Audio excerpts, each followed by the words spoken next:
dans les médias, c'est parce que c'était une guerre à huis clos. Solidarité avec les femmes du monde entier.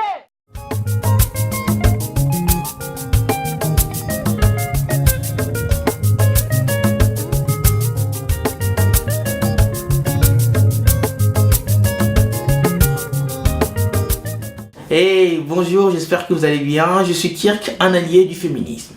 Plus le temps passe, plus je me rends compte qu'il est nécessaire d'étendre la campagne de vaccination contre la féministophobie. Ma parole, beaucoup n'ont pas encore compris que les femmes ne sont pas des gosses, que les femmes réfléchissent comme les hommes, que les femmes ont le droit d'être libres dans leurs choix comme les hommes, que les femmes peuvent s'habiller comme elles veulent, comme les hommes, et elles n'ont pas à demander l'autorisation et la permission des hommes sur les vêtements qu'elles vont porter. C'est quoi ce paternalisme à 3 francs 6 sous? Alors si nous les hommes, nous sexualisons à tout moment les vêtements des femmes, ce n'est pas de leur faute, c'est de notre faute. Le problème c'est nous.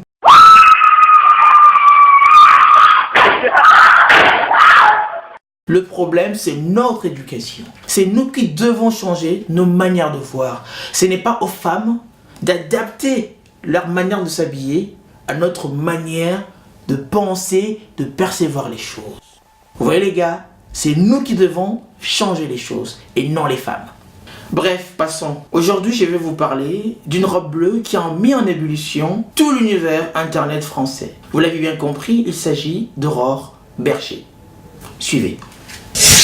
Aurore Berger est députée et porte-parole du groupe La République En Marche à l'Assemblée nationale. Elle était l'invitée de Thierry Ardisson dans Salut les Terriens sur C8 le samedi 24 février pour parler politique. On a plusieurs choses à faire à mon avis pour France Télévisions. Déjà, c'est pas se focaliser sur qui on va nommer et où il va être nommé. Parce qu'en général, quand on parle de l'audiovisuel public et de France Télévisions, on parle que de ça.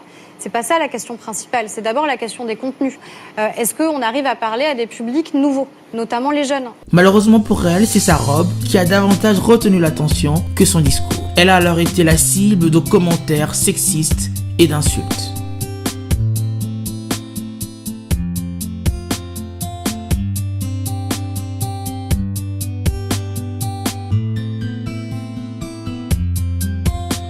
Heureusement que certaines personnes ont compris que la France ne vivait plus sous le Code civil de Napoléon, en vigueur de 1804 au 13 juillet 1965, l'époque où les femmes étaient sous tutelle de leur mari.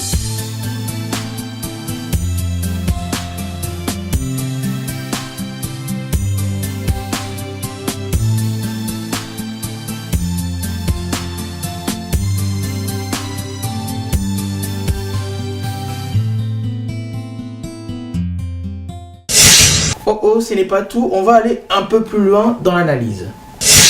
En France, il n'existe pas de loi visant directement le vêtement féminin non religieux. Mais de manière générale, il existe en revanche des règles non dites sur le vêtement féminin. Cécile Duflot, entre son jean et sa robe colorée, Sibeth Ndiaye avec sa robe fleurie et Aurore Berger avec sa robe courte, en ont fait les frais et ont été victimes d'insultes, de quolibets et de harcèlement sexiste. La plupart des femmes sont de manière générale conditionnées dès leur enfance à faire attention à leur tenue vestimentaire par crainte des violences sexuelles. On fera attention à ne pas provoquer, chercher les problèmes, faire salope, laisser entendre que. Les femmes sont fortement incitées à être féminines. On se moque alors de celles qui ne le sont pas ou ne le sont pas de la bonne façon, comme Angela Merkel. Mais lorsqu'elles arrivent dans un milieu très masculin, cette féminité qui passe entre autres par le vêtement devient alors leur ennemi, car symbole de frivolité et de légèreté. Inciter ou interdire le port de tel ou tel vêtement est une manière de contrôler la liberté de circulation des femmes. Si je souligne à une femme qu'habillée de cette manière, elle risque le viol, alors je lui fais peur et risque de limiter sa liberté de mouvement. Cela se passe tous les jours en France sans que personne s'en émeuve. Pire, on trouvera que c'est un conseil de bon sens. C'est justement une habitude typiquement sexiste et patriarcale que de donner du sens à tout vêtement féminin. Ce sont nos regards sur tels vêtements qui ont du sens, pas le vêtement. En France, on juge rarement un homme au regard de ce qu'il porte, du moins lorsqu'il porte des vêtements dits occidentaux. Les hommes sont en général jugés sur leurs actes et leurs paroles. Une femme, quant à elle, verra ses vêtements être symbole de ce qu'elle est, de ce qu'elle dit, de ce qu'elle pense ou de ce qu'elle ne pense pas. Beaucoup de charme, hein, Valentina. Un petit peu comme Monica Bellucci. Peut-être un petit peu moins de poitrine, mais bon. En tous les cas, moi, je connais plus d'un anaconda qui aimerait bien venir l'embêter un petit peu, cette jeune Cléopâtre canadienne.